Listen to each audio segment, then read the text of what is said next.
Hello and welcome to Unit 6, Episode 1 of Fisher's Class Notes. We're going to start our unit on the Civil War, and we're going to look at the horrors of slavery today.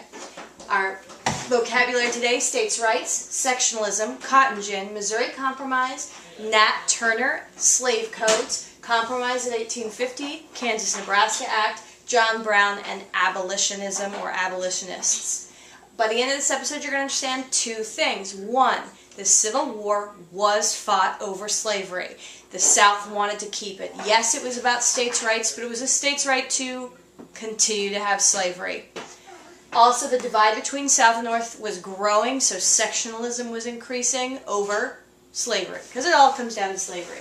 So let's look at our last unit, some of the things we learned about the America becoming a great nation. Louisiana Purchase of 1803, same year actually as the Cotton Gin. Lewis and Clark expedition, where Meriwether Lewis led his expedition across the Northwest into the Oregon Territory that we later bought from Great Britain. War of 1812, no land gained, but we did, stop Tecumseh. He was killed and sort of ended the unification of an American Indian, one unified nation. Indian Removal Act of the 1830s. Mexican-American War from 1846 to 1848. These are all about expansionism. And what's that called again? When we felt that it was our right to conquer all the lands of North America from sea to shining sea? That's right, Manifest Destiny. These are the presidents that were president at the time of these events. So Louisiana Purchase doubled the size of the United States. Mexican-American War, when we tricked Mexico into basically going to war, we dominated them, we were much more powerful, and it was a way for us to steal more land. We grew another third. California Gold Rush, I bet you studied this when you were in elementary school. Well, essentially what we're going to look at is that a bunch of poor miners hoping to find gold rushed almost overnight into the state of California. They were mostly poor, many of them immigrants. That's important to know because they didn't have slaves, and so it was sort of destined to become a free state. All right, so why slavery? How did we justify slavery for so long? There are about 6 real different types of reasons. 1, racial inferiority, meaning that whites said that they were better. They were better than black Americans. Black Americans were inferior, and some even thought that slavery was good for black Americans because we fed them, or, it was obviously stupid. 2, it was supported in the Bible. Yes, there's separation of church and state, but we were still mostly a Christian society, and in the Bible there are lots of examples of slavery. 3, that it was a necessary evil. This is where some Southerners even admitted, yeah, this is a horrible system, but the South needs it so that we can continue to make money. Our economic system's based on it.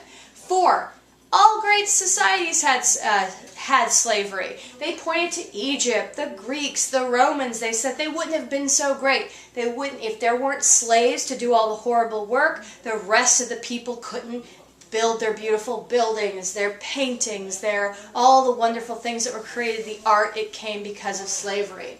5, that somehow this was the natural order of things, that some people are born to be slaves, some people are born to dominate.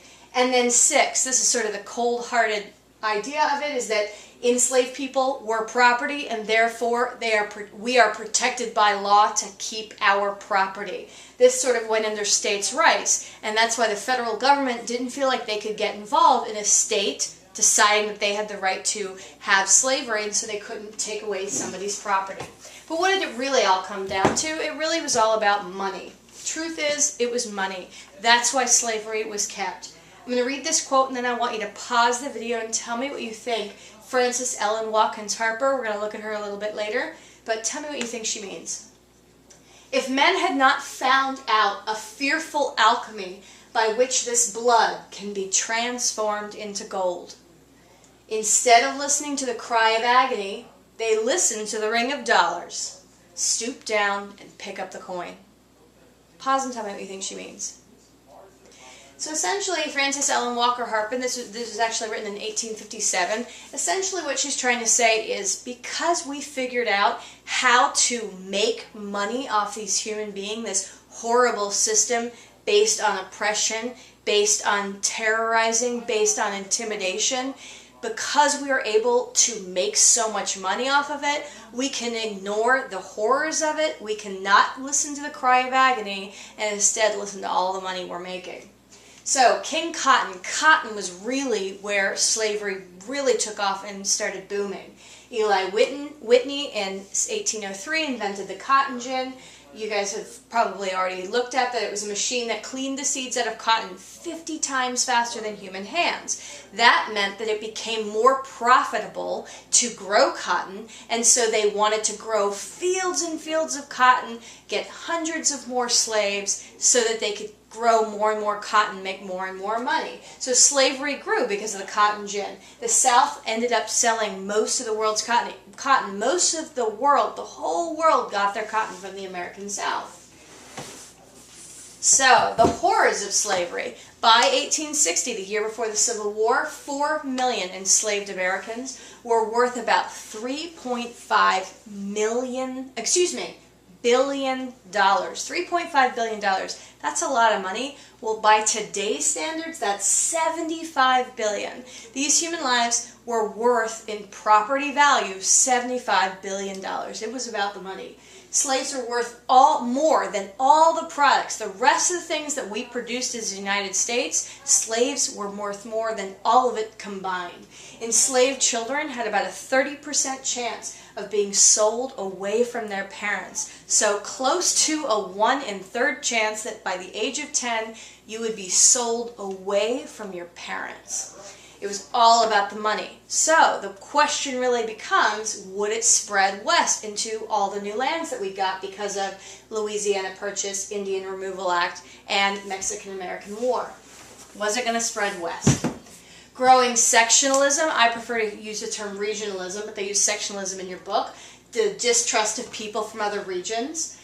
It was growing, so there was a real tension between the slave states and the non-slave states, and they tried to keep a balance. So they got the Missouri Compromise. So of the western lands purchased during the Louisiana Purchase in 1803, in 1820 they outlawed slavery north. They basically took a parallel 36 degree, by 30 parallel, anything north except for the then state of Missouri, which is north of the line, would become free. Anything south would become slave. That way they could say, keep the balance. Well, we get our first abolitionist. So there are lots of abolitionists, but one of the first ones we're going to study is Nat Turner. In 1831, he started a slave rebellion. He was a slave and he started an armed rebellion. He was an African-American slave from Virginia who was trying to free slaves and basically start a war. They basically went from farm to farm freeing slaves and killing the owners that they found there. 60 whites were killed. Nat Turner was eventually caught and hanged. 56 other black Americans said to have been helping him were hanged, but 200 were murdered by mobs. Some of them completely having nothing to do with this because people were so scared. The whites in the areas kind of went around and just started beating to death black Americans. Some of them free, most of them slaves. Okay, so slave codes. Remember, these are the laws of slavery, the laws that govern slavery, got worse. It became illegal to teach slaves. That was true in some states already, but the slaves could not learn to read or write. That became illegal. Tells you how powerful education is. They couldn't travel freely. They had to have papers at all times, and they couldn't gather in groups unless a white person was there to make sure they weren't going to do anything bad. So, more land, more problem. What about the new land after the Mexican-American War and that we got? Would that become slave or free? So at this point, there were 15 slave states and 15 free states by 1850. California Gold Rush brought thousands of poor whites into California. So California was already ready to be a state. The North feared the quote-unquote slave power. Now that's not power of slaves. They meant the Southern owners. They found that even though they were a minority, that somehow they were very, very powerful. The South feared that abolitionism was growing. We're going to talk more about the abolitionist movement in our next episode, but it's that movement to end slavery. So what to do with the new land in the Southwest? Well, Compromise of 1850. 5 things. 1, California became a free state, no slavery. 2, Texas lost New Mexico, which is going to be land that would then later have a possibility to become slave states.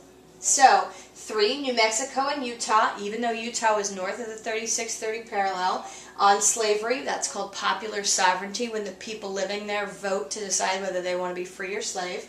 4, and we're going to talk about this a lot next episode, stronger fugitive slave law. And 5, the slave trade that's ended. The slave trade ended in Washington, D.C. Imagine our very own capital. Up to 1850, still we're selling slaves within a mile of the Capitol building. And our final thing, Kansas-Nebraska Act. Finally, the territory of Kansas and Nebraska in 1854 was ready to become a state. And so, even though the land is north of the 3630 parallel, they decided to go back to popular sovereignty. They would let the people living there vote to decide whether they were going to become free or slave. So what 1820 law did that nullify? That's right, the Missouri Compromise. It nullifies the Missouri Compromise. So fighting broke out in Kansas. In fact, sometimes they say that's really where the Civil War started in the 1850s. John Brown, we're going to look at him more in the next episode, but he led a raid in Kansas where they murdered, they went to about 3 farms, brutally murdered actually, 5 white slave owners, and freed a bunch of slaves, and he freed them and brought them north. We're going to talk about him more in the abolitionist movement in our next episode. Thanks for watching.